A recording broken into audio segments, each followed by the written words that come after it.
Welcome back to the Don't Tell Me About Yourself podcast. We are at the Shaker booth at Unleash America, and we are sitting with Zach Parris. Hi, Zach. Tell us, what company do you work for? What industry are you in? Yeah, absolutely. So I work for Google.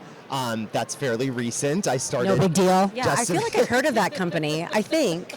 They're around. Yeah. We're around. Started pretty recently, but have worked with a lot of different tech companies. Always on the people team, and really have just played at this kind of intersection of product and people and innovating within HR and what HR organizations do at Meta, now at Google, at Atlassian before that. That is amazing. And from what I understand, these views are your own and not Google's. Is that right? They are very much so my own and not Google's. I am still pretty new at the organization, and so I'm kind of bringing the experience that I have rather than representing the company. Yeah. The disclaimer flashing on the screen, everyone. Big red letters to make sure my comms folks are okay with it. Well, we're very excited about your personal perspectives. I'm curious to know, is there something about your industry that most people completely misunderstand? Yeah, I mean, I think that everybody's talking about AI, of course. Yeah. And I think that what a lot of folks miss is that it really needs to, for HR to be successful in an AI era, it really requires a change in mindset to become product driven rather than program driven. Yeah. And so, I grew up in HR. I've worked in HR for the better part of 10, 15 years or so. And my roles have always been defined as kind of owning a program or a process that the company does. Yeah. And today, especially in an AI era, it's so much more about owning the product and building that product and iterating on the product and using AI in ways that non-technical folks like me have never been able to in kind of previous generations of technology. Yeah. And so then what metrics or data do you rely on most now?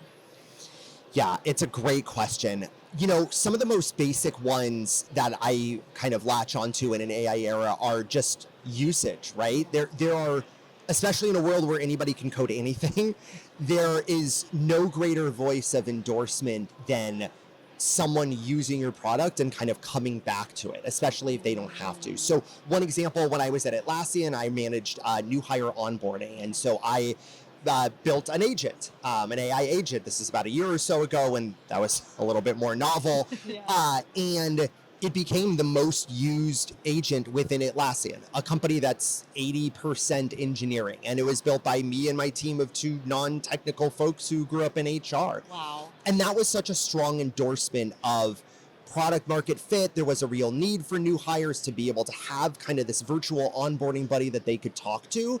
That's the easiest thing to look at. Wow. I think there are lots of other metrics to care about that HR organizations have traditionally looked at. And, in an onboarding space, I thought a lot about time to impact, which I know you guys think about in terms of like hiring efficacy.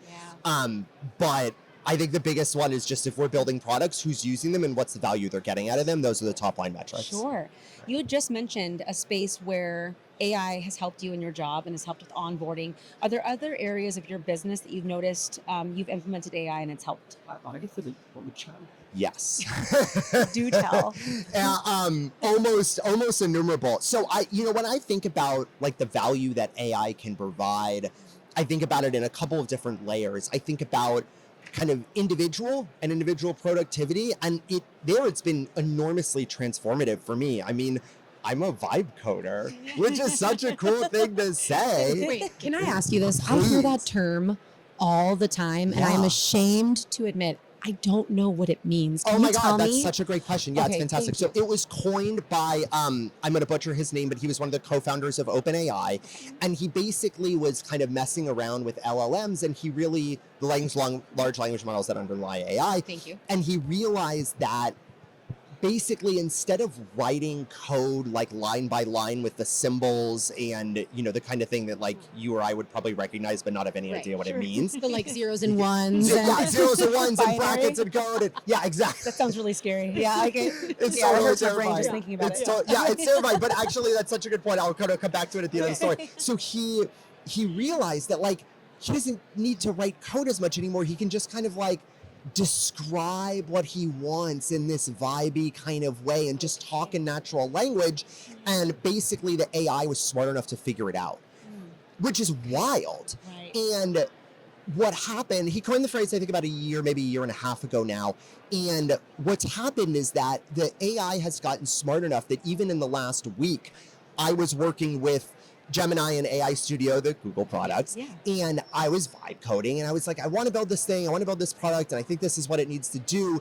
And it was like, great. And eventually we got to a point of technical where it actually gave me the code, and it said, take this code and kind of put it into this place and kind of run it this way. So funnily enough, I touched code for like the first time in my career, and it was that horrifying sequence of zeros and brackets, etc. And I was like, oh my God, I hope I don't mess it up. All I have to do is copy and paste, and then ran it and like it worked, which is that's great. like vibing. I mean, That's vibing. That's It's vibing. I do vibe code myself. I'm just constantly, Lorna just witnessed it over there. I was just talking into my AI. I was like, blah, blah, blah, give me this, give me that. So I feel like that's what you're talking about. This is what I want to do. Yes. Okay, I love vibe, and let's get the code and put it somewhere. But Because I can't build it. I wanted to ask you. Yeah.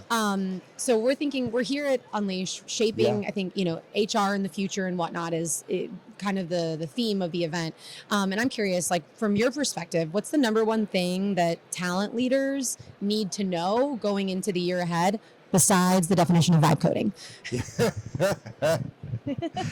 Wow. I mean, there is so much that needs to be on folks' radar. I think that there are a few things. I just think that a lot of leaders, especially, like in the last 10 and 15 years, folks have seen a lot of different waves of technological change and transformation. I remember when like digital was such a thing and we were doing ERP implementations, and the technology around AI is so fundamentally different. Its capabilities are so incredibly novel. The rate of change is so high and the pace is so high that in some ways it's kind of an equalizer. So if I'm a talent leader right now, what I would really be thinking about is, how am I personally using AI to understand what it's capable of? And then how am I empowering my teams to go off and build and create and innovate and make products on the back of that? But it is both individual and organizational. Totally. And I think being able to do both is a real call to action for any talent leader for this year. I love that. It's like giving people space to have creativity. I mean, because without creativity, you can't learn about how these can possibly impact your business. That is fantastic. And like what you're saying kind of goes along with the trend that I've seen all over social. There was that viral McDonald's video where the CEO of McDonald's was like, everyone's like, he was eating it for the first time. And it's been crazy. So people have been like, I'd like to see, the CEO of this company go through his own application process, right?